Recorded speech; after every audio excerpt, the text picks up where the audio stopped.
자궁근종은 너무 흔한 질환이죠. 30대 여성은 30%, 40대 여성은 40%할 정도로 흔한 질환이고, 자궁내막증 혹은 자궁내막종이라고도 하는데, 자궁내막증 굉장히 흔하게 진단받는 질환입니다. 사람들이 비슷한 질환이라고 생각하는데 완전히 다른 질환입니다. 자궁근종은 이게 자궁이고요. 전체가 나팔관, 난소가 있습니다. 자궁은 이 안에서 얘가 자라는 거죠. 자궁내막에서. 그리고 정자가 이렇게 들어가요. 난소에서 난자가 이렇게 나옵니다. 그래서 여기서 만나는 거예요. 나팔관에서. 정자하고 난자가 수정란이 여기서 수정해가지고 이렇게 가갖고 여기서 자리 잡는 거거든요. 자리 잡는 곳이 자궁내막. 여기가 우리 말하는 자궁경부. 자궁경부암 검사한다고 하잖아요. 자궁경부, 자궁입구. 정자가 이렇게 들어가죠. 자궁경부를 통해서, 자궁내막을 통해서, 나팔관을 통해서 이렇게 가는 거거든요. 여기에 근육층이 있습니다. 이게 다 근육이에요. 아기가 자라면 이 안에서 점점 자라는데 이 근육층이 늘어나는 거거든요. 늘어나서 나중에 아기가 나오면 다시 근육층이 줄어드는 거예요. 우리가 생리할 때 정자가 이렇게 들어가서 난자가 이렇게 와서 만난다고 했잖아요. 근데 이게 이렇게 갖고 여기서 착상을 해야 되는데 어떤 이유로 착상이 안 됐어요. 그럼 탈락을 하거든요. 그럼 이 생리혈이 이렇게 쭉 빠져나와요. 생리혈이 나올 때 여기 관략근이 있어서 생리혈이 이렇게 나팔관이나 난소로 역류하지 못하도록 이렇게 딱 관략근이 쪼이고 있거든요. 근데 어떤 이유에서인지 모르겠지만 이 관략근이 역할이 약해지는 사람이 있어요. 그러면 생리혈이 이렇게 자궁내막에 있는 생리혈이 이렇게 가요. 이렇게 가서 여기에 자리 잡는다. 그러면 난소의 자궁내막증. 피가 역류해서 자궁내막에 자리 잡는 것을 난소의 자궁내막증. 근데 여기에만 자리 잡는 게 아니에요. 여기도 이렇게 잡을 수도 있고 여기도 자리 잡을 수 있어요. 자궁경부에도 자리 잡고 그다음에 자궁에도 자리 잡고 이렇게 자궁 껍질에도 이렇게 자리 잡고 심하면 장에도 자리 잡고. 그래서 자궁내막증은 복막에도 생기고 자궁 주변에도 생기고 난소에도 생기고 다 생겨요. 가장 흔한 부위가 난소에 생겨요. 그래서 자궁근종은 어디에 생기냐면 이 근육층. 이렇게 생기다가 커가지고 이렇게 자궁내막을 눌러버린 거거든요. 그리고 이 근육층이 이렇게 튀어나와서 서브뮤코살 자궁근종, 서브시로살, 장막하, 점막하 근종 이렇게 생기는 거예요. 자궁근종은 에스트로겐 영향을 가장 많이 받아요. 그런데 에스트로겐이 과하게 작용했을 경우 자궁 근육의 세포가 비정상적으로 증식하는 거예요. 폐경이 되면 에스트로겐이 줄잖아요. 그래서 근종도 자연스럽게 작아져요. 갱년기가 된다 그러면 자궁근종의 코도 저는 수술을 서두르지 않아요. 왜냐하면 폐경이 되면 에스트로겐 영향 때문에 근종도 줄어들거든요. 근데 성적으로 왕성한 시기다. 아기를 낳아야 되는데 임신이 안 된다. 아니면 너무 빨리 자라서 암이 걱정된다. 이러면 수술을 결정하고. 근데 이제 자궁내막증은 자궁내막 안쪽을 덮고 있는 자궁내막이 난관, 난소, 복막 이렇게 자궁 바깥으로 퍼지는 거거든요.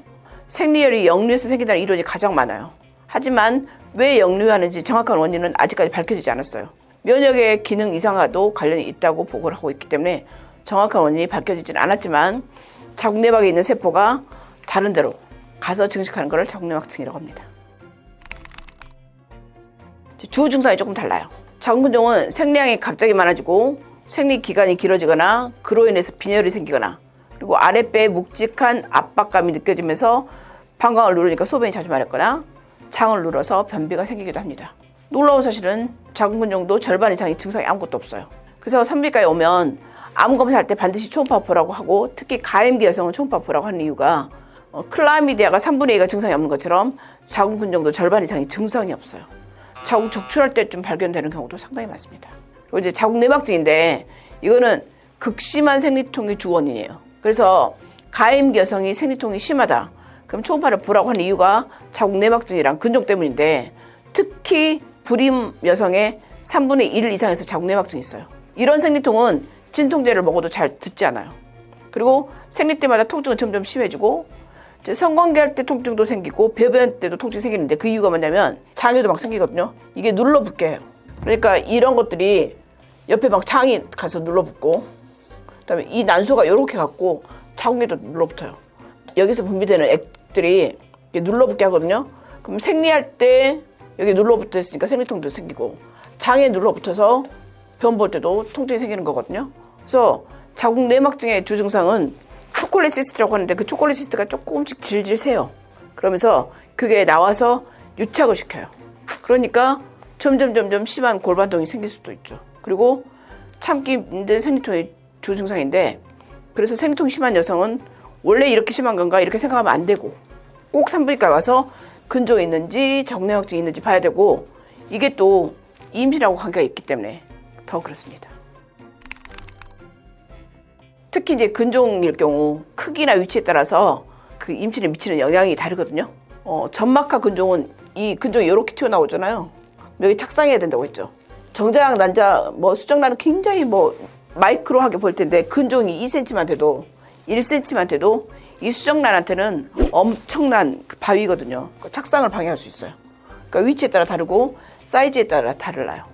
근데 이제 자궁내막증은 난임의 가장 주요한 원인 중에 하나예요. 특히 난임 여성의 한 3분의 1 정도에서 자궁내막증이 발견이 되거든요.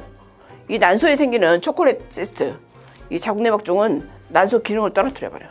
그리고 나팔관을 막아서 수정을 방해해요. 임신을 원한다면 자궁내막증을 빨리 발견해서 적극적으로 치료하는 것이 아주 중요해요. 초음파를 보면 웬만하면 다 보여요. 이게 혹이 이렇게 있으면 여기가 까맣게 보이거든요. 그러니까 근종이 있으면 저희가 눈에 금방 띄어요. 난소에는 또 초콜릿 시스트가 있어요. 이렇게 난소가 있는데 회색으로 뭔가 이렇게 뿌옇게. 진단은 초음파를 통해서 쉽게 할 수 있기 때문에 반드시 산부인과에 오시면 초음파 검사를 2년에 한 번이라도 오면 꼭 검사를 하시기 바랍니다. 자궁근종은 증상이 없다, 그리고 작다, 그러면 그냥 3개월에 6개월에 한 번씩 경과 관찰해요. 크기가 커지는지 안 커지는지. 가임기인데 혹이 너무 커요. 그러면 혹을 크기로 줄여주기 위해서 GnRH 아고니스트를 씁니다. 근종만 제거할 수도 있고 하이프라우 비수술적 초음파 치료를 하기도 합니다. 근데 자궁내막증은 크지가 않고 증상이 별로 없고 아직은 임신이 멀었다, 그러면 이제 호르몬 치료를 해요. 피임약을 먹거나 GnRH 아고니스트를 쓰거나 그다음에 수술하게 되면 비잔을 먹거나 이렇게 하고요. 만약에 혹이 너무 크고 통증이 너무 심하고 임신이 잘 안 된다, 그럼 복강경으로 혹을 제거합니다. 자궁내막증은 재발률이 상당히 높아요. 지속적으로 관리가 필요한데, 특히 수술한 경우는 GnRH 아고니스트를 6개월간 쓰고, 그 다음에 비잔정을 한 1년, 2년, 3년 이렇게 먹기도 하거든요. 자궁내막증은 완치가 별로 없기 때문에 꾸준한 관리가 중요한 질환입니다. 두 질환 모두 조기 발견이 가장 중요합니다. 그래서 적어도 1년에 한 번 산부인과 정기검진 초음파를 하시고, 그러면 두 질환 모두 확인할 수 있거든요.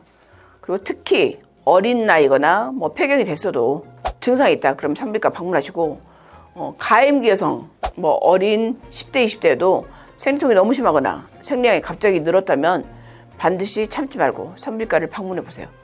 산부인과 초음파 한 3만 원이면 할 수 있는데, 나의 가임력과 나의 그 여성스러움을 유지하는 데 굉장히 중요하잖아요. 특히 난소암도 그렇고 자궁내막증도 그렇고 근종도 그렇고 증상이 없는 경우도 많거든요. 그리고 만약에 내 몸이 어떤 신호를 보낸다고 하면 절대 신호를 무시하지 마세요. 오늘은 자궁근종과 자궁내막증의 차이에 대해서 알아봤습니다. 영상이 도움이 되셨으면 구독과 좋아요 부탁드리고요. 자궁내막증, 자궁근종이라고 댓글 남겨주시면 감사하겠습니다. You can do it!